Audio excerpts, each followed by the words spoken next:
Good morning guys. Ngayong umaga nandito tayo ulit sa kung nakikita nyo itong natin sa mga hindi nakakaalam, no, yan po ay yung tinatawag na vanilla orchids. Ito po yung pangalawa sa pinakamahal na klase ng spices sa buong mundo. So pagka bumili ko kayo niyan, medyo may kamahalan yan kasi pag sa online yan, yung cuttings niyan, ang bilang ho niya sa dahon, 2 dahon ang pinakamura nyo, yung gano'ng karami. So lalabas yan halos 2 inches lang mahigit yung 2 dahon na sukat. Bali nabibili siya ng 250 sa online, tapos hindi pa kayo sigurado kung mabubuhay nyo. So kagandahan lang yung nabilhan ko nito, mabait naman, taka talaga legit na seller. Hindi ko lang matandaan yung pangalan, pero pagka hanapin ko doon sa ng messenger ko kung sakali. Pero kagandahan, yung nagsimula ako sa 3 piraso na halos may kulang-kulang 1 dangkal lang ang haba na cuttings, napadami ko na siya. Bali yung last na ko ay naging 21 pieces na siya.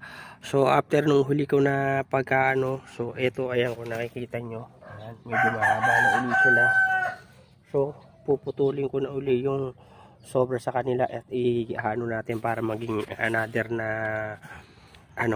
cutting. So yung magiging tubo natin rito, binilang ko na to, ay additional na 10 na puno.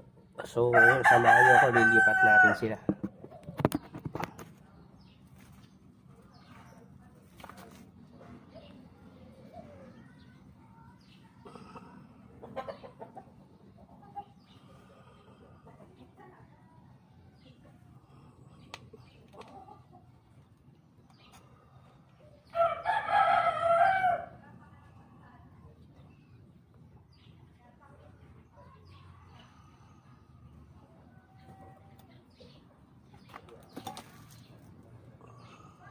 Ako nakikita nyo guys, hindi ko na masyadong sinagad yung nila, hindi ko masyadong sinagad.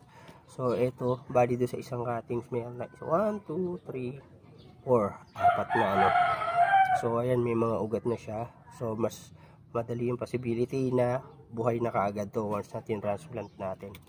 Tsaka ito ay sa malilim lang ho na nabubuhay, kasi pagka sa mainit po siya, hindi po siya nagtatribe na maigi o hindi po siya mabubuhay na ayos, dahil ang nangyayari, naluluto po yung dahon, at the same time hindi po siya makakalaki ng ayos. So ito ho, kaya ho medyo nakalago siya na ayos, kasi dun siya nakapwesto dun, sa sulok ko dun sa likod niya ng aking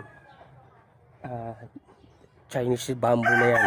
Sa likod po sila. Ito po yung iba nilang kasamahan, kung nakikita nyo po, ayun yung iba na maliliit pa.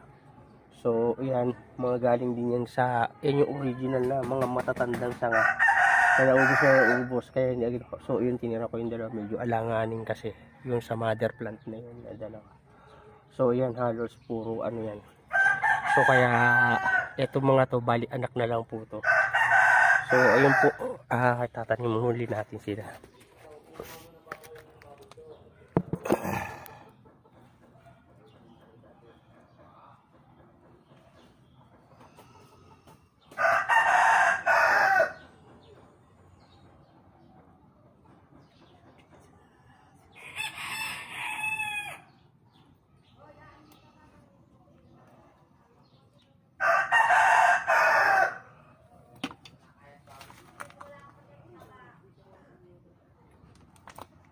So yung isa ho na technique o yung style na ginagawa ko rito para sigurado na buhay yung itatanim natin na cuttings, no. Doon ho siya sa pagitan ho ng mga nila, duktungan. So ito, pinutulog sila sa gitna kasi ito yung pinakadulo niya, although may ugat pa, hindi ko na sinagad po doon. Ayan. So yung ibabaon natin, bali kalahati hanggang dito. bago ito magduktong dito sa pangalawa niya na dahon. So matik yan, buhay siya kasi meron na siyang ugat na loob. Ito ganun din. So ayan, tatlo pa nga yung ugat niya. 1, 2, 3 bawat joints meron. So ilulubog natin yung pinakababa para malagwa itong dalawa sa ibabaw. So ayan, kung nakikita nyo, bali 1, 2 yun, ito mostly ganito po kalalaki lang yung nabibili na online na cutting. So na ano po, inaano nila. So kung mabibili mo kayo na yung ganito na ho na tinatawag, yung buhay na ganito, mas mahal na ang presyo nito. So ito ho is 2, 4, 6. So ito nasa mga 700 na po ang presyo. 750. Yung naglalaro po siya ng 700 to 800 kasi kung sa per ano po dahon 250, dalawa kada dalawang dahon, 6 na po to. 2, 4, 6. Bali 7 na nga ako sakali yung pampito. So ayan ho, so naglalaro siya. So isang piraso to, ito naglalaro siya ng 700 to 800 to pag nabili nyo.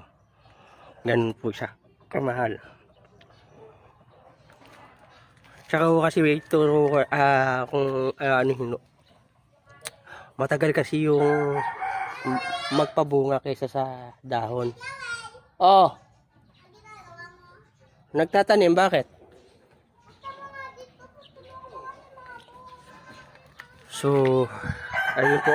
So guys, hanggang dito na lang muna, gagawa na lang tayo ng part 2 na to. At papatulong muna yung aking pamangkin para doon sa like. So maraming salamat po sa panonood. Thank you for watching. God bless. Happy planting.